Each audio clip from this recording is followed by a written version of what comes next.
Aujourd'hui, nous voulons parler d'Église. Quelqu'un m'a invité il n'y a pas longtemps à participer à une étude biblique à l'occasion de la semaine de prière pour l'unité des chrétiens. Et je me suis dit que c'était juste le bon moment pour réfléchir. Qu'est-ce que c'est une église pour moi, pour vous? Est-ce que c'est le bâtiment avec son clocher qui se trouve au centre des villages en France? Est-ce que c'est un bâtiment où les gens se réunissent, comme on dit je vais à l'église? En fait, l'église, ce n'est pas ça. Et ce n'est pas non plus votre église ou mon église, l'église locale. L'église locale, les églises locales ne sont qu'une partie de l'église. L'église avec un grand E, c'est le corps du Christ répandu sur toute la terre.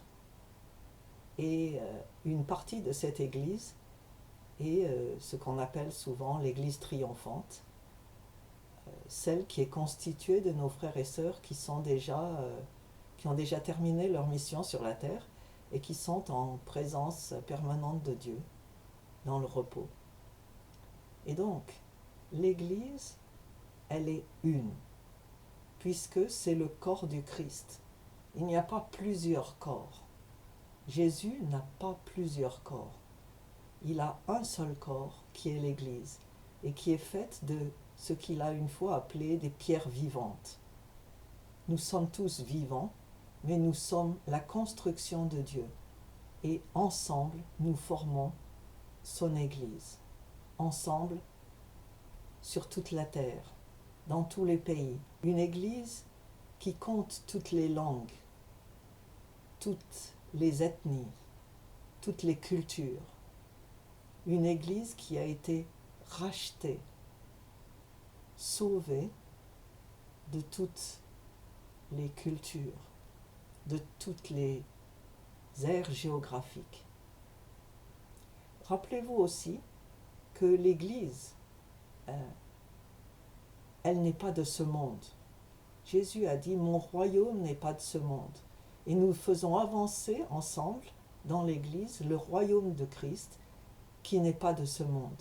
Ce que ça veut dire, c'est que ça n'est pas un royaume politique. Nous ne sommes pas un parti politique. Nous ne sommes pas une entité politique. Il n'y a pas d'église au sens politique du mot. Et l'avancée du royaume de Dieu ne se traduit pas par une prise en charge politique. Et il faut se souvenir de ça. Les gens d'Israël à l'époque attendaient que le Christ, le Messie qu'ils attendaient, ils pensaient que c'était un roi qui allait renverser les Romains qui avaient colonisé leur pays. Ils attendaient un roi politique, un roi qui allait établir une dynastie politique. Jésus a dit non, je ne suis pas un roi dans ce sens-là. Et c'est la raison pour laquelle les Juifs ne l'ont pas reconnu. Ils n'ont pas su lire les prophéties qui le concernaient. Et la royauté du Christ s'établit non pas par l'extérieur, mais par l'intérieur. Au contraire, par exemple, le communisme s'établit par la force qui appelle les travailleurs de tous les pays à s'unir pour renverser la bourgeoisie et ceux qui détiennent le pouvoir politique et prendre leur place. Et on voit avec des exemples comme l'URSS à l'époque, la Chine aujourd'hui, ce que ça donne. C'est intéressant à regarder. Et donc, nous voyons que si vous lisez les évangiles, si vous lisez le Nouveau Testament en particulier, on voit que le Christ a appelé à une transformation intérieure, une transformation qui va de l'intérieur vers l'extérieur. Par exemple, à l'époque où il était venu sur terre, il existait un esclavage. C'était normal dans la société romaine en particulier. Et il n'a pas dit aux esclaves de se révolter contre leur maître. Il a dit aux esclaves chrétiens d'aimer leur maître et de le servir comme ils servent Dieu. Et il a dit aux maîtres de traiter leurs esclaves comme eux-mêmes. Donc il a détruit en fait ce qui était la racine de l'esclavage de l'intérieur. Parce que vous ne pouvez pas traiter votre esclave comme vous-même et le garder comme esclave. C'est complètement impossible. Et donc, ce qu'il fait, c'est une révolution intérieure qui change le cœur des gens, qui leur donne un cœur de chair à la place d'un cœur de pierre. Et la question de l'unité des chrétiens, il faut se poser la question, qu'est-ce que c'est? Si nous suivons ce modèle, nous voyons que l'unité des chrétiens, elle se fait de l'intérieur et pas de l'extérieur. Et donc tous les efforts qui ont été faits depuis la fin du 19e siècle et surtout depuis le 20e siècle pour essayer d'unir, entre guillemets, les chrétiens de toutes les églises, comme on dit, l'église catholique, l'église protestante, les pentecôtistes, les méthodistes, et toutes ces églises-là, ça n'est pas ce que Jésus voulait faire.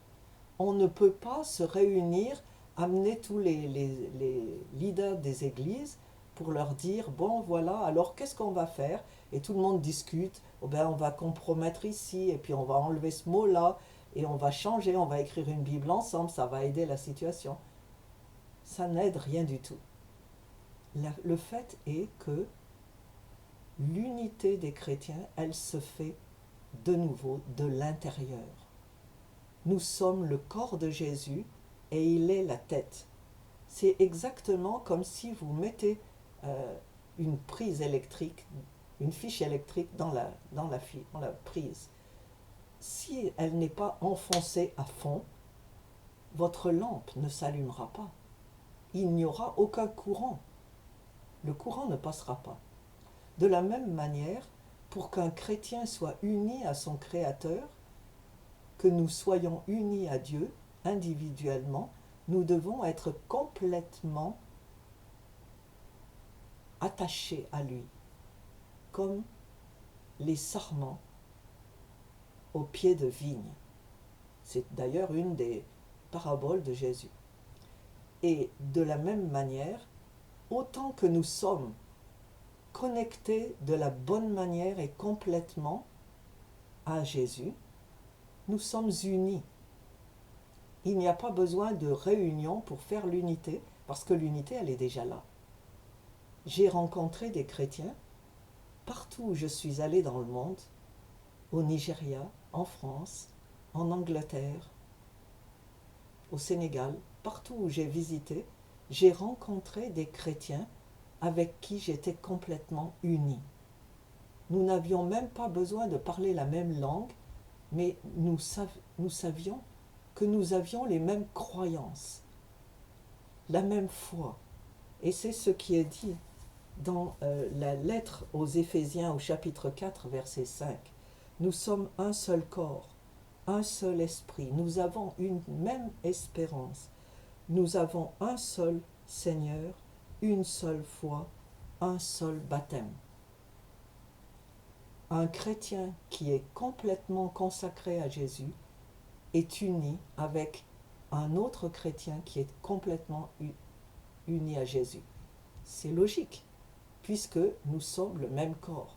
Mon corps fonctionne de la bonne manière parce que chacun de mes organes est uni à l'autre. Et sans la tête, personne ne serait en vie. Le cœur est très important, mais la tête également, pour nous maintenir en vie. Et donc, c'est l'unité des chrétiens, elle se fait comme ça. Et nous voyons également que Jésus, oui, a prié pour ses disciples et ceux qui deviendraient ses disciples. Au chapitre 17 de l'évangile de Jean, Jésus a prié qu'ils soient unis. Comme je suis uni à toi, Père.